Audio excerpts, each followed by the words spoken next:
anything should happen to his 6-year-old cousin. So we have Smith here, we have Jones here, Jones, and we have, unfortunately, this little kid, this little 6-year-old kid. Same thing. Happens to cousin, he gains money. So, Smith actively, hypothetically, drowns. Smith actively drowns the 6-year-old kid. Kid's in there, he goes into the bathroom, Smith sneaks into the bathroom, he holds the kid forcefully underwater and allows his cousin to drown to death. He does that because he's motivated to get the money if something bad happens to the kid. Okay. In the second, Jones also stands to gain. The example has to be exactly the same. In the second, Jones also stands to gain if anything should happen to his 6-year-old cousin. Like Smith, Jones sneaks in to the bathroom, planning to drown the kid, just like Smith did. However, just as he enters the bathroom, Jones sees the child slip and hit his head and fall face down in the water. So Jones comes in with the intent to kill the 6-year-old kid and collect the money. But as soon as he walks in, the child, just, sort of miraculously, I guess, unfortunately, slips, bangs his head, falls into the water, and the kid starts to drown. Jones sees the child slip, hit his head, and falls in the water, falls down in the water. Jones is delighted. He stands by, ready to push the child's head under if it is necessary, but it is not necessary. With only a little thrashing about, the child drowns all by himself, accidentally, as Jones watches and does nothing. One more bit. Now, Smith killed the child, whereas Jones merely let the child die. Right? So here, allow drowning. Genius hypothetical example. This is the power of sort of conceptual thinking. You have a relationship, obviously, between Jones and Smith. They share the same cousin. They both want to kill the cousin for the money, the 6-year-old cousin. Smith, hypothetically, goes into the bathroom, actively drowns the boy in water.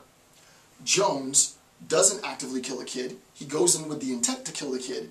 The kid slips, bangs his head on the side of the tub. His head falls in the water, and he starts to drown. Because of the trauma, he can't lift himself up. He starts to drown.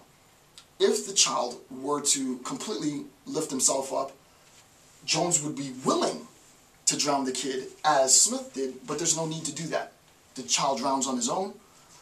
So what we have in this example is that both Smith and Jones had the intent to kill the child. Both Smith and Jones were, in a sense, participants in the act of killing the child.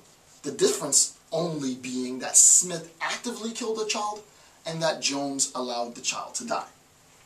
Okay, so that should be clear. Now, here goes the precise identification of the contradiction. Here's a direct quote.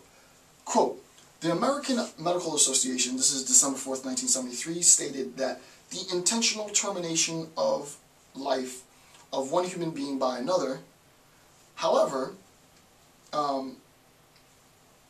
what is the cessation of treatment other than allowing the child to die? In these circumstances, if not the intentional termination of life of one human being by another. So we need now to see how this example relates to the AMA discourse, which was really what's at stake here. This is James's ghetto philosophy, right? Or Rachel's ghetto philosophy. What he's saying is, listen, the act is the same. There might be legal distinctions for the difference between actively killing the child and just merely allowing the child to die. But the point is, morally, both acts are reprehensible. They're both reprehensible acts. Isn't it actually, in this case, equally as bad to say that Jones allowed the child to die when he could have simply just, 6 years old, he could have lifted the kid out of the water simply. The kid would have had a huge concussion, but the kid wouldn't have died. You can't say that it's a better state of affairs to allow someone to die than actively killing somebody, and that's the point of his hypothetical example.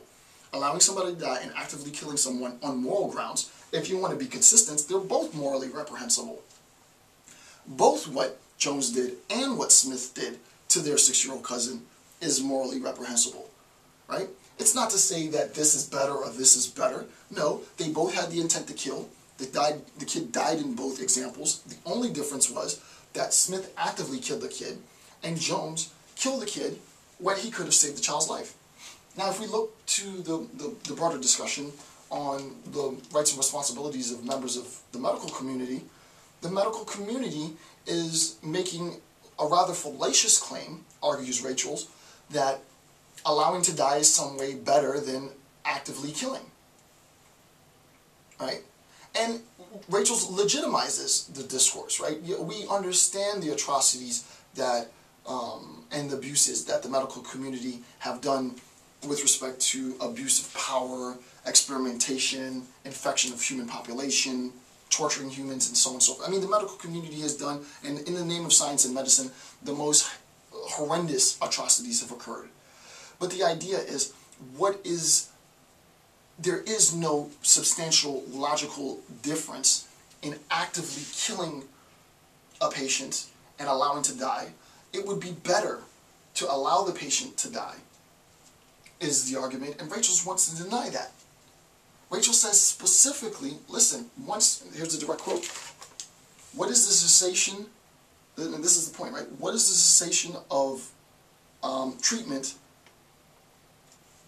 in these circumstances, allowing to die, what is the cessation of treatment in these circumstances, if not the intentional termination of life? By the definition of the American Medical Association, he's completely consistent, right? Rachel's is completely consistent.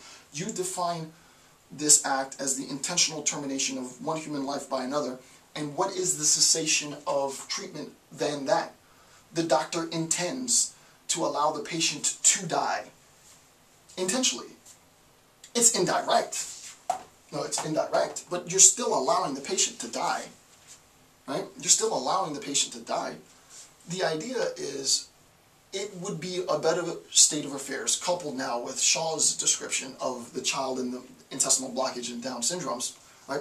It would be a better state of affairs where the patient has been allowed to die, where the practitioner recognizes that he or she is going to allow the patient to die, rather than letting, as Shaw says, the patient wither away and suffer for hours or days.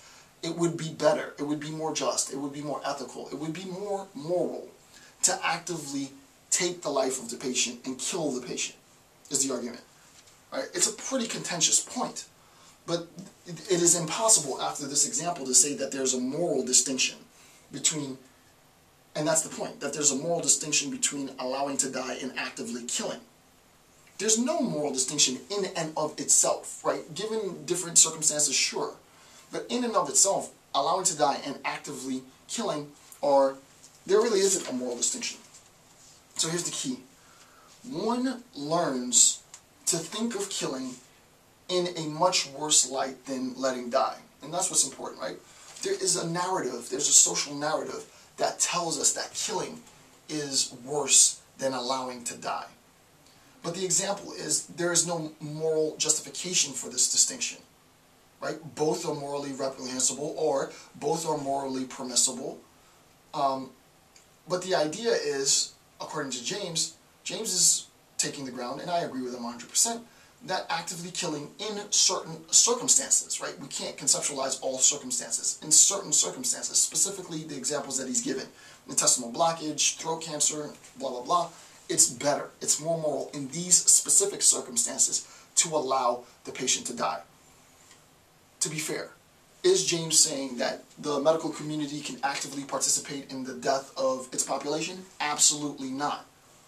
He's not endorsing prima facie wholesale active euthanasia. He's saying for specific cases, for specific instances, act of euthanasia.